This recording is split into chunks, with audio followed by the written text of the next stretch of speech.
But this morning, thanks to an organisation called the News Media Association, which is a kind of the overall overarching body, there's a front page campaign. Every single front page, which Suzanne's got them here, in Fleet Street today is exactly the same. It's this campaign to stop artificial intelligence nicking stuff from artists. It's not just the national papers, it's the regional papers as well. So the Birmingham Mail, every paper will have this on their front page today, and it is a first, I think. Yeah, I can't remember it happening before in 41 years of journalism, and if it hasn't happened then it hasn't happened.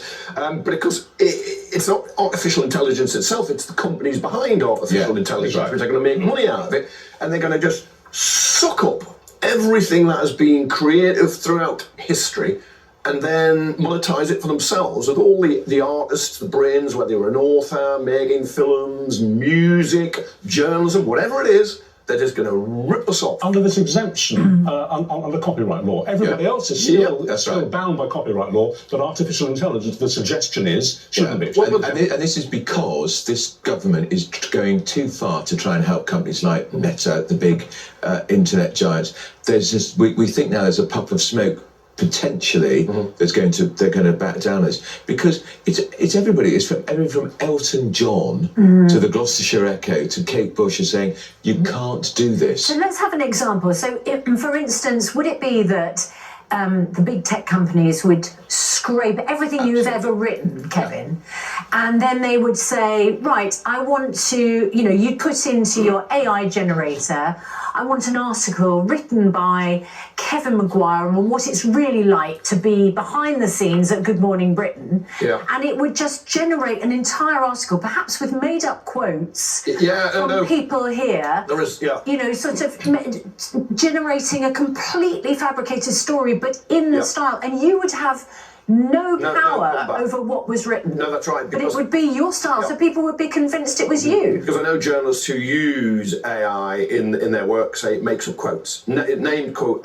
attributes statements which weren't made. It's a real danger here. But we could all be replaced by avatars just saying whatever they think we would believe, and it may not be what we believe or say. And we know in music, you're right, the copyright exemption, at the moment you get court cases where an artist is accused of ripping off another artist's music, and it's they listen and they settle it, but all that will go. No. You could generate, Andrew, you could say, I want an Elton John song about my day at the office. And you would have AI generate Elton John singing about a day at the Mail. And these, I've been to see several times the ABBA Avatar concert. An extraordinary achievement. There's the four of them in their pomp.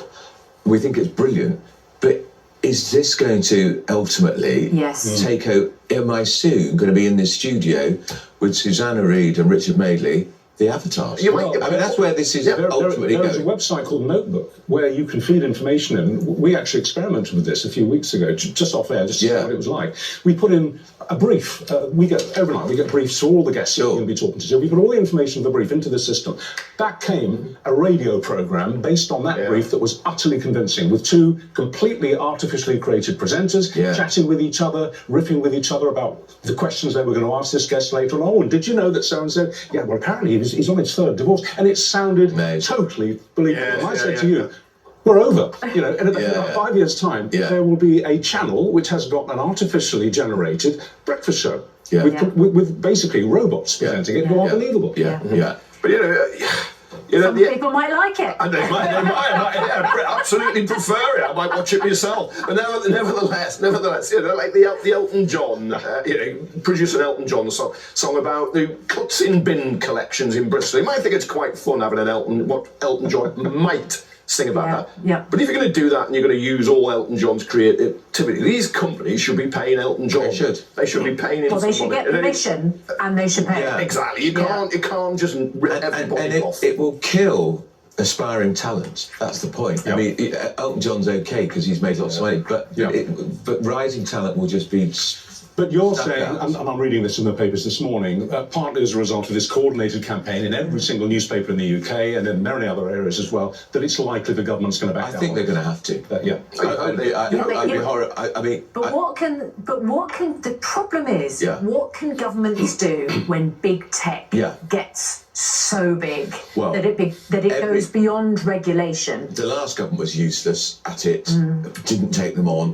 They don't even tax them properly. We're here now with what the internet giants, often from the US, allow on the net and what they don't. We're over.